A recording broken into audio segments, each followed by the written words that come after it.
Sebenarnya pulangan yang boleh kita dapat menerusi Juana Rahmah ini, pastinya ini juga didorong oleh tahap pengkomersialannya yang begitu banyak, terutama banyak kami kongsikan di siaran Selamat Pagi Malaysia ini. Cumanya daripada mengkomersialkan berkenaan dengan Juana Rahmah itu, kita nak memperbesarkan sedikit skop ini kepada peniaga-peniaga lain, usahawan-usahawan lain. Dan untuk pengetahuan anda semua, untuk kita menambah baik tahap pengkomersialan ini, ada satu sidang kemuncak tahunan pengkomersialan Malaysia yang akan dilaksanakan pada 3 hingga 4 Ogos bertemakan Supercharge Your Way. Jadi kita nak bersama dengan seorang tetamu untuk bercakap dengan lebih lanjut berkenaan dengan sidang kemuncak ini. Kita bersama yang berbahagia Datuk Teknologis Dr. Muhammad Noor Azman bin Hassan selaku Timbalan Ketua Setiausaha Pembangunan Teknologi MOSTI. Datuk Azman, Assalamualaikum, selamat pagi. Waalaikumsalam. Okey. Saya rasa eloklah mukadimahnya kalau Datuk kongsikan terlebih dahulu berkenaan dengan MCY ini, silakan. Terima kasih Syuaida dan kerana memberi peluang kepada MOSTI untuk menyampaikan hebahan berkenaan dengan Tahun Pengkomersialan Malaysia 2023.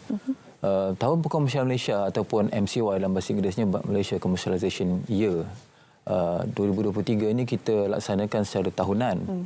Walaupun ada perkataan year di situ ataupun tahun di situ. Kita laksanakan ini sejak tahun 2016 lagi. Ini maknanya dah masuk tahun ke-7. Tahun Pengkomersialan Malaysia ini bertujuan untuk meraihkan ataupun mengenal pasti daripada mula, mencari apakah usaha-usaha yang telah berjaya dari kalangan penyelidik, inovator dalam negara kita yang telah berjaya mengkomersial atau memasarkan produk yang dibangunkan hasil inovasi tersebut ke pasaran. Jadi kita cari dan kita bantu bagaimana mereka boleh dengan segera secepat mungkin menembusi pasaran sama ada tempatan atau antarabangsa. Jadi kaedah yang kita laksanakan dengan pendekatan ini adalah untuk meraihkan juga mereka dalam satu penyampaian anugerah sebagai acara kemuncaknya di samping acara-acara lain sepanjang sambutan pada 3 dan 4 Ogos ni.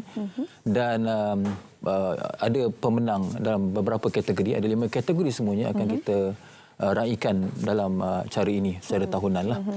Okey, apa yang didefinisikan sebagai pengkomersialan ni sebenarnya, kalau Datuk boleh perincikan?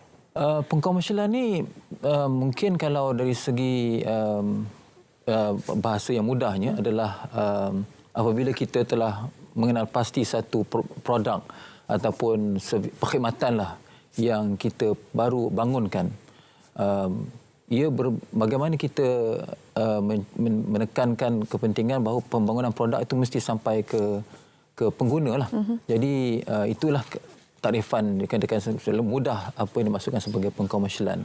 Ada langkah-langkah yang perlu ditempuhi seperti membangunkan produk itu dari prototipenya kepada keadaan di mana ia boleh digunakan secara mudah dan seterusnya disempurnakan ataupun dibaiki lagi untuk digunakan oleh pengguna. Jadi pengkomersialan itu bermaksud proses sehingga ia dipasarkan secara mudahnya lah.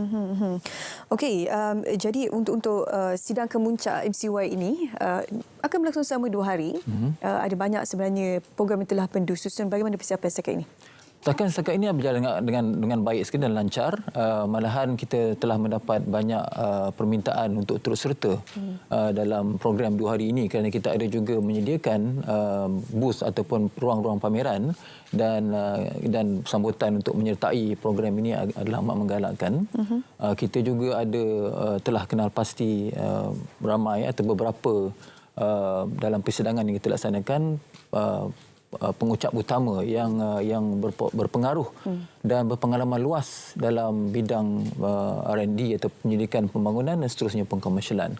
Jadi persiapan pada 5 hari bulan di mana ada persidangan dan 4 hari bulan adalah perasmian dan juga penyampaian anugerah itu berjalan dengan amat lancar dan kita alu-alukan kerana pameran yang kita adakan ini juga kita buka untuk kepada umum untuk turut serta untuk hadir dan melihat apakah yang mungkin menarik minat umum juga untuk terus mengetahui dan mungkin boleh mencuba dan meraihkan ataupun sebenarnya appreciate lah bahawasanya usaha-usaha pengkomersialan ataupun pembangunan produk dan perkhidmatan dalam negara kita ni satu usaha yang berterusan dan dah menampakkan hasil sebenarnya. Apa bentuk-bentuk pameran yang akan disajikan untuk pengunjung nanti? Selain daripada persidangan yang disebutkan tadi, pameran yang ada lebih kurang 60 pempamer lah ya di Bangsar nanti, di Bangsar South Connection tu tadi. Kita ada pameran-pameran dari segi produk yang berbentuk kesihatan ataupun peranti perubatan. Kita ada juga produk yang berasaskan pengguna, contohnya penggunaan sensor untuk mengenal pasti tahap kesihatan sendiri contohnya. Kita ada juga produk yang bersifat industri juga. Kita ada produk yang boleh digunakan dalam mengenal pasti sama ada sesuatu operasi kilang berjalan dengan baik dan secara digital. Dan banyak lagi contoh, sehingga ada produk yang kalau kita nak bayangkan ia susah untuk dilaksanakan dalam negara kita, contohnya untuk menyelam ke dasar laut dan mencari proses pencarian menyelamat, juga kita ada dengan menggunakan unmanned vehicle yang boleh menyelam dan ada banyak lagi. So daripada produk yang bersifat pengguna, saya tidak katakan kosmetik lah contohnya kan, tapi ada produk yang bersifat end user pengguna sehingga ke produk industri juga ada. Maksudnya target audience yang besar lah ya, bukan untuk mereka yang berada dalam industri saja. Masyarakat awam pun boleh turut hadiri untuk mendapatkan informasi yang menarik berkenaan dengan produk-produk yang akan dipamerkan nanti. Okey, manakala MCY ini sudah beberapa tahun ini dilaksanakan, pasti ada produk yang berjaya hasil daripada MCY ataupun apa-apa yang dilaksanakan oleh MOSTI untuk mengkomersialkan produk-produk mereka. Kalau Dato' boleh kongsikan setakat ini kejayaan-kejayaan tersebut. Sepanjang tempoh, ini masuk tahun ke-7 saya sebutkan tadi kan, mulai tahun 2021 kita membantu ataupun MOSTI menerusi pelbagai agensi yang membantu juga mula mengenengahkan produk-produk kita ini ke pasaran antarabangsa. Contohnya tahun lepas berakhirnya penyertaan Malaysia di Expo Dubai, banyak produk-produk yang bersifat R&D dalam negara kita ini kita bawa ke sana dan berjaya menembusi pasaran antarabangsa dengan mendapatkan padanan perniagaan. Antara produk yang kalau saya boleh kongsikan adalah produk yang bersifat mesra alam, pembungkus makanan ataupun makanan dan sebagainya berdasarkan jerami padi. Jadi apabila company ini atau syarikat yang ini ada di Kedah sana, yang ada kilang di sana, yang mendapatkan sumber bahan mentah jerami padi daripada pesawah-pesawah dan diproses menggunakan teknologi terkini mereka dan kini sudah mengekspor ke Eropah pun. Dan hasil jualan mereka amat merangsangkan. Kalau tak silap saya beberapa tahun lepas, mungkin 2 tahun lepas, mereka adalah pemenang anugerah Tahun Pengkomersialan Malaysia. Produk-produk yang sedemikian ni kita bawa ke tengah bukan untuk semata-mata membantu mereka ya ataupun memberikan promosi kepada mereka, tapi juga untuk memotivasi lain-lain inovator ataupun researcher atau penyelidik yang ada di sana untuk sama-sama mencapai kejayaan seperti itulah. Okey. Ini adalah masih sesuai untuk kadang-kadang peniaga di luar sana tak tahu macam mana nak komersialkan. Mereka ada produk yang baik tapi tidak tahu bagaimana. Saya rasa eloklah untuk adakan diri KMCY ini untuk mendekati dengan pihak-pihak yang terlibat yang boleh membantu anda semua untuk meningkatkan perniagaan anda, untuk mengkomersialkan perniagaan anda. Okey, Dato' kalau boleh kongsikan bagaimana sebenarnya MOSTI memastikan kesinambungan inisiatif ini untuk jangka masa yang panjang? MCY disebutkan tadi tu, untuk tahun ini kita ada tema supercharging your way to impact. Jadi kita dari semasa ke semasa mencari isu-isu utama yang tidak kunjung habislah, maknanya sentiasa banyak cabaran. Jadi cabaran-cabaran ini bukan boleh diselesaikan dalam satu masa yang singkat.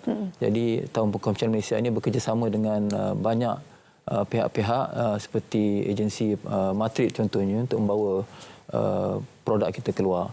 Malahan kalau kita nak cari mereka untuk dibantu dari aspek memberikan peluang untuk di-IP-kan ataupun mendapatkan intellectual property protection, kita ada bantuan daripada MYPO.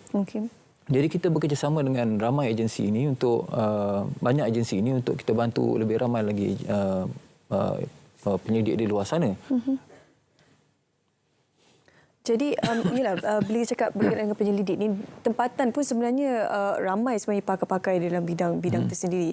Jadi bila kita cakap berkenaan dengan sidang kemuncak ni, akan ada sesi dialog yang akan dilaksanakan. Kalau Datuk boleh kongsikan siapakah mereka yang akan menyempurnakan sesi-sesi dialog ni, untuk kita menarik minat mereka di luar sana untuk menghadiri sidang kemuncak ini nanti. Kita kalau setakat semalam kita masih ada lebih 90% telah penuh dari segi penyertaan ke persidangan ni. Tapi mungkin kita boleh buka lagi lah. Kita ada di mcyportal.gov.my untuk mencuba ataupun menyertai menerusi pendaftaran. Kita banyak program dan persidangan pada hari pertama dimulakan dengan ministerial dialog oleh Yang Berhormat Menteri Mosti, Yang Berhormat Chang Lee Kang, berpasangan dengan Yang Berhormat Rafizi, iaitu Menteri Ekonomi, membicarakan peluang kaedah-kaedah ataupun cabaran-cabaran yang boleh dibantu oleh kerajaan dan boleh ada dialog dengan mereka. Disusuli dengan banyak orang kata parallel sessions ataupun sesi-sesi yang bersifat lebih dekat, seperti contohnya bagaimana nak IP-kan, bagaimana kita nak memproduktiskan ataupun packagekan produk-produk kita itu. Kita ada pakar-pakar yang kita jemput dan undang, malahan speaker ataupun pengucap-pengucap daripada luar negeri yang berkebolehan dan banyak pengalaman yang boleh dapat manfaat yang lebih luas dengan adanya pengalaman-pengalaman mereka itu. Jadi hari pertama tu persidangan ini amat mustahak, amat penting bagi mereka yang luar sana berminat dan memang berkecimpung dengan mendalam dalam perkara ini, kerana kita ada banyak kaedah yang setakat ini banyak yang kita telah bantu, yang boleh kita luaskan lagi kepada anda semua yang terlibat dalam perkara ini. Sekarang ini untuk pihak Mosti sendiri, apa antara produk-produk pengkomersialan yang diberikan keutamaan untuk dipasarkan di peringkat yang lebih tinggi? Bila kita sebut berkenaan dengan sains, teknologi dan inovasi, kita nak menjadikan Malaysia ini sebagai sebuah negara yang berteknologi tinggi. Bila kita sebut teknologi tinggi ini, bukanlah bermakna ianya terlampau tinggi sehingga ke awan ataupun ke angkasa lepas, sehingga tidak boleh digapai dan dicapai oleh rakyat ataupun pihak umum. Teknologi tinggi ini bermaksud kalau menggunakan teknologi, kita boleh bantu memudahkan gaya hidup kita. Contohnya, kalau kita nak mengesan ataupun memantau kesihatan diri sendiri, ada sensor yang bersifat mudah untuk dan cepat mendapatkan maklumat secara murah. Sensor ini contohnya lah, kalau kita gunakan DNA sequencing method lah contohnya, ataupun jujukan DNA yang mengenal pasti satu-satu penyakit dan boleh dengan ambil setitik darah macam menguji gula tu kan, kita boleh tahu sama ada kita ni mungkin terdedah kepada sejenis penyakit tertentu. Jadi perkara-perkara demikian yang kita cungkil yang kita nak galakkan, yang kita sebutkan sebagai teknologi tersebut yang kita perlu komersialkan dengan segera. Kerana kalau kita bergantung kepada contohnya produk yang kita bolehlah kita beli di luar negara, tapi kalau kita boleh bangunkan sendiri, kenapa kita tak boleh buat demikian? Kerana ianya lebih mudah dan lebih dekat dengan apa yang kita perlukan. Ini adalah satu orang kata inisiatif yang baik daripada pihak Mosti sebenarnya untuk mengkomersialkan produk yang mungkin sebelum ini tidak diberikan perhatian untuk dikomersial dan untuk dikomersial dan akan memberikan manfaat untuk kita dan kegunaan seharian sebagainya. Okey, sekali lagi Datuk, kalau boleh wawarkan berkenaan sidang kemuncak ini, di mana dan bila ini akan dilaksanakan? Okey, kita mesti menjemput dengan berbesar hati semua pihak umum di sana, sama ada pemain industri atau orang awam, untuk datang ke Connection Bangsa South pada 3 dan 4 hari bulan Ogos, hanya beberapa hari saja lagi. Dan masih ada peluang untuk mendaftar kalau berminat untuk menyertai persidangan yang dijalankan. Sama-sama kita raikan inovator kita dan juga pengkomersialan yang semakin menunjukkan kejayaan dalam negara kita inilah. Okey, baik, terima kasih kepada Datuk Dr. Nur Azman bin Hassan selaku Timbalan Ketua Setiausaha Pembangunan Teknologi dan